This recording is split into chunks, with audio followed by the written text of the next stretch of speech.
নাহমাদুহু ওয়া নুসাল্লি আলা রাসূলিহিল কারীম, আম্মা বাদ।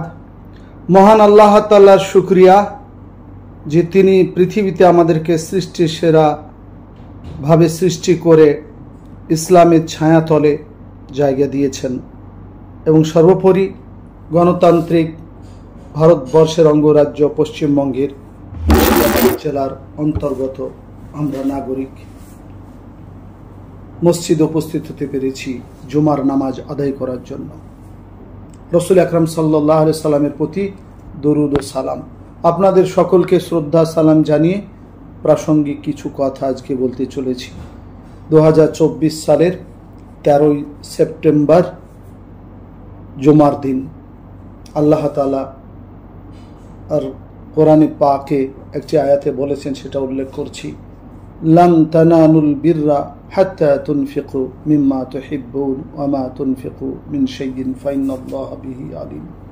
তোমরা ততক্ষণ পর্যন্ত পূর্ণতায় পৌঁছাতে পারবে না যতক্ষণ না তোমরা তোমাদের প্রিয় জিনিস খরচ করবে, আর তোমরা যা খরচ করবে তা আল্লাহ তাআলা ভালোই জানেন। ওয়াকিফল আল্লাহ রাসূল সাল্লাল্লাহু আলাইহি ওয়াসাল্লাম বলেছেন, কোনো মানুষ যখন মারা যায় তখন তার সাদকায়ে জারিয়া, এমন ইলম যা উপকার করে, বা এমন সন্তান যা তার জন্য দোয়া করে, সেটাই বাকি থাকে।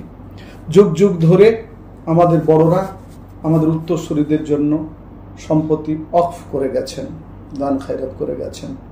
হযরত ওমর রাদিয়াল্লাহু তাআলা আমল থেকে সিস্টেমেটিকভাবে ওয়াকফ সম্পত্তির দেখভাল হয়।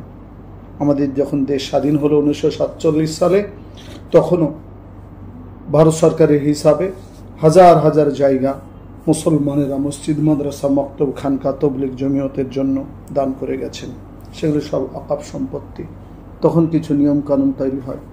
1947 সালে দেশ স্বাধীন হওয়ার পর জাতি ধর্ম নির্বিশেষে ভারতের মাটিতে ধর্ম কর্ম সবকিছু করার জন্য সংবিধান লিখিত হয়। ডক্টর বি আর আম্বেদকর আহমদের নেতৃত্বে সেই কমিটিতে তদানীন্তন জমিয়তের সাধারণ সম্পাদক মাওলানা হিফজুর রহমান সাহেব রহমতুল্লাহ আলাইহি ছিলেন। আমাদের সকলের জন্য প্রিয়াম্বালে লেখা হলো, liberty of thought, expression, believe, faith, ownership, চিন্তার অধিকার, মত প্রকাশের অধিকার, ইবাদত বন্দেগী করার অধিকার সকলের সমান। কিন্তু ওয়াকফ সম্পত্তি দেশ স্বাধীন হওয়ার পরে ভালোভাবে সুরক্ষিত হচ্ছিল না। তাই তদানীন্তন কারে মুসলিম পণ্ডিত মাননীয় আব্দুর রহমান আন্তলে, জমিয়তের নেতৃত্ব, ইমারতে শরিয়ার নেতৃত্বরা চরম চাপ দেয়। 1995 সালে কেন্দ্রীয় সরকার একটা আইন তৈরি করেন। সে আইনে ওয়াকফ সম্পত্তির একটা মজবুত আইন তৈরি হয়। সেটাকে আরও সাবলীল করার জন্য 2013 সালে কেন্দ্রীয় সরকার ওয়াকফ আইন আরও মজবুতির সঙ্গে করে, যার দ্বারাতে আমাদের জমিগুলি, মাদ্রাসা, মক্তব, খানকা, তবলিগ, জমিয়ত সুরক্ষিত থাকবে, এটা নিশ্চিত হয়। তখন কাজ ছিল যে ওই আইন অনুসারে ওয়াকফ সম্পত্তি বেহাত হয়ে রয়েছে, যেগুলি দখল করে আছে, সেগুলিকে ওয়াকফ বোর্ডের আন্ডারে ফিরিয়ে নিয়ে আসা। কিন্তু দুর্ভাগ্যবশত তা না করে চলমান বিজেপি শাসিত কেন্দ্রীয় সরকার, বিজেপি পরিচালিত কেন্দ্রীয় সরকার মোদীজি নেতৃত্বে গত 8ই আগস্ট 2024 একটি ওয়াকফ সংশোধনের বিল নিয়ে আসে। সঙ্গে সঙ্গে বিরোধী দলগুলি, জাতি ধর্ম নির্বিশেষে সেকুলার দলগুলি, তারা তীব্র প্রতিবাদে ঝাঁপিয়ে পড়েন। বিলটি বিজেপি গভর্নমেন্ট পাশ করাতে পারেনি, কিন্তু ওই বিলটি জেপিসি অর্থাৎ জয়েন্ট পার্লামেন্টারি কমিটির কাছে পাঠানো হয়। সেই কমিটিতে 31 জন সদস্য আছেন। তারা ভারতবর্ষের জনগণের কাছে একটা মতামত নেওয়ার জন্য একটা সুযোগ দেয়। মুসলিম পার্সোনাল ল বোর্ড, যেখানে দেওবন্দি, আহলে হাদিস, বেরেলি, জামাতে ইসলামী, জমিয়ত উলামায়ে হিন্দ, মুসলমানদের সমস্ত তবকার লোক আছেন। মুসলিম পার্সোনাল ল বোর্ডের নেতৃত্বে একটি কিউআর কোড গ্রামে গঞ্জে পাঠানো হয় যে আপনারা সচেতন মুসলমান নাগরিক, এই মাদ্রাসা, মক্তব, মসজিদ, খানকা আগামী দিনে আমাদের বিপন্ন হবে আইনটি পাশ হলে। কাজে আমরা ওয়াকফ সংশোধনী বিল 2024 আমরা বয়কট করছি, আমরা এর প্রতিবাদ করছি, আর রিজেকশন চাইছি, আর বাতিলীকরণ চাইছি। তার সুযোগ হয়েছে, আপনারা করছেন, আরও তীব্র করতে হবে। আজই শুক্রবার 13ই সেপ্টেম্বর রাত্রি 12টা পর্যন্ত শেষ সময়। ইমেলের মাধ্যমে আপনাদের প্রতিবাদ করার প্রায় 2.5 কোটি হয়েছে। এটাকে আরো বেশি করতে হবে। আশা করছি আপনারা করবেন। এই আইনটি পাশ হয়ে গেলে তার কয়েকটি খারাপই কি আসবে, আমি আইনজ্ঞ লোক নয়, কিন্তু আইনজ্ঞ লোকদের কাছ থেকে যা জানতে পেরেছি সেটা আপনাদের কাছে দুই একটা তুলে ধরছি।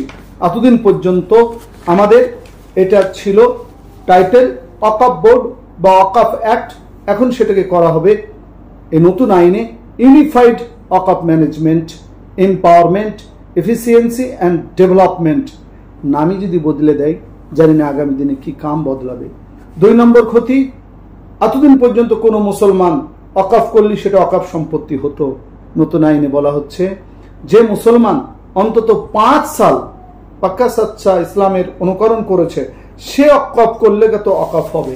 এতে আপনার শুনে বাহ্যিক ভালো লাগবে, কিন্তু কোনো নব মুসলিম ধরুন আল্লাহ রাস্তায় দান করেছেন, মসজিদ বানিয়েছেন, তাহলে সেই মসজিদটা আর আপনার আন্ডারে হবে না, কারণ তার ইসলাম গ্রহণ করা 5 বছর হয়নি। কাজে মুসলমানদের সম্পত্তি হাতছাড়া হবে। তাছাড়া 200 বছর আগে, 1000 বছর আগে, 500 বছর আগে ভারতের মাটিতে মসজিদ, মাদ্রাসা, কবরস্থান, খানকা, তবলিগ, জমিয়তের জন্য অনেক জায়গা দেওয়া আছে, মাজারের জন্য দেওয়া আছে। সেখানে যারা দান করেছিলেন কোথা থেকে প্রমাণ করবেন যে তার 5 বছর ইসলাম কবুল করা হয়েছে?